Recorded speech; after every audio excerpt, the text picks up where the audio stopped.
What is up YouTube, and welcome to this Army of the Dead video. There will be spoilers in this video for the movie Army of the Dead, and we also have a review and full breakdown on the channel if you did want to check that out. So there was so much wild stuff in this movie, with the UFOs at the start, robots, weird blue baby zombie things, alien energy inside our boy Zeus, and much more. So what the heck is going on? Well, if you watch my breakdown, I did mention that the production notes state that the side of the Olympus actually shows the origins of the zombie Zeus. The side shows what looks like fire. Well, how did fire actually be given to mortals in the first place? Well, Prometheus did actually do that until Zeus learned of this and chained him to a rock for his effort. While this is not explicitly happening here, it did get me thinking. We know that Zack Snyder loves his metaphors, with obviously religion being a big part of his Snyderverse, with gods, villains, all that kind of stuff. Well, at the start of the movie, we see the container housing our special friend being moved in a convoy. However, two lights appear and then suddenly fly off the moment the convoy gets rolling. Now, of course, the convoy is actually moving from Area 51, a place infamous for alien autopsies and general X-File stuff, so it's pretty safe to presume that aliens are behind this. Heck, even the guys driving the convoy were like, hey, it's aliens, just before they crashed. Now, we know that container contained Zeus, and we have to wonder what the heck is going on. Well, I like to think that the aliens actually dropped this whole situation on us. The story of Prometheus shows how he gave fire, aka technology, and the means to become advanced to the humans. So what if this is meant as a deliberate malicious act? However, what if the side of the Olympus did actually show the story of Zeus, and how he rose up against his father and defeated him, which is almost what happens here. Zeus, the Alpha and the original, is created and rises up against humans, leading Zeus to become the dominant head of the table. However, that would indicate that the virus had some sort of man-made aspect to it. However, I do like the Prometheus idea more here. What if a rogue alien came to Earth and gave us something cool, but, well, that got taken by the government, and then his friends were like, hey, here you go. Here, have this, it's much better, but it turned out to be Zeus. Just a wild one for you there. It could be that Area 51 experiments were done on alien tissue or bacteria, leading to this soldier becoming infected.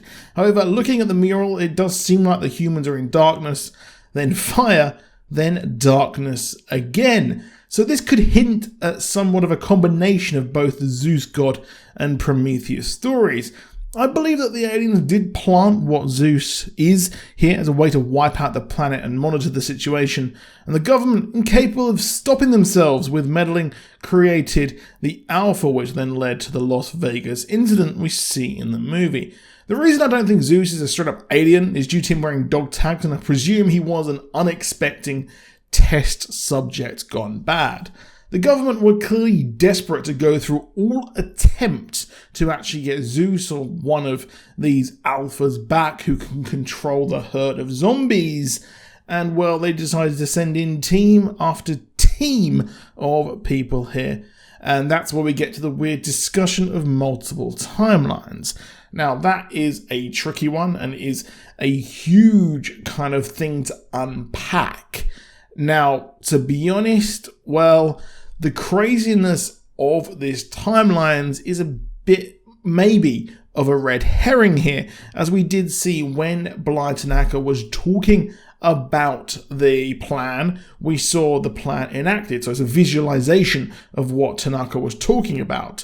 And this seeing of the bodies here in the safe could simply just be a manifestation of what Vanderho was actually talking about. Now, Paul of Heavy Spoilers did make a great spot there, and it was that Vanderho did have the Omega symbol on him, owing to having the tattoo, and while having been bitten, he could have been bitten by Zeus during the fight. With Zeus dead, he becomes the new Alpha, leading to this all become a loop once again. Alpha and the Omega, the beginning and the end. I do suggest going out to check his video to see what he talks about in a lot more detail there. Of course, this could mean even more craziness, but I don't want to put my stake in the ground on the timeline wackiness just yet. I'll ruminate on it, but I do like the idea of the bodies there just being shown to visualize what our boy Vander was talking about. Now, arguably one of the weirdest things we saw was the existence of robot zombies in the movie. Now, to me, if the government made something and it was unleashed, yeah, they're going to want to see how it works. Tanaka's security homie was like, hey, this is the new WMD when taking off the bride's head. And considering the military were here with Tanaka, I have to think that while I don't think they caused this, the Las Vegas incident on purpose or whatsoever, well, I do think that they wanted to get the battle information. Now, I did mention that there were bodies. Now, I do think that he did actually send people in. However, the necklace and the Hawaiian shirt were simply on there when Vander was talking about those bodies being them stuck in a loop. While the bodies were there, they weren't actually them. They were just poor suckers left in to go and actually do the bidding of Tanaka. Now, they clearly made these really weird zombie-like drones when we saw Guzman shoot something which turned out to be a robot. They wanted to see how these zombies move and act, and that's why the robot was there spying on this situation. And this is how they saw how damn valuable these alphas were. Of course, they're going to have the chance to use it again in the sequels if Vander does indeed become the Omega, or at least an Alpha in Mexico City, as there are sequels planned. But let me know what you think down below. What's your view on the timelines?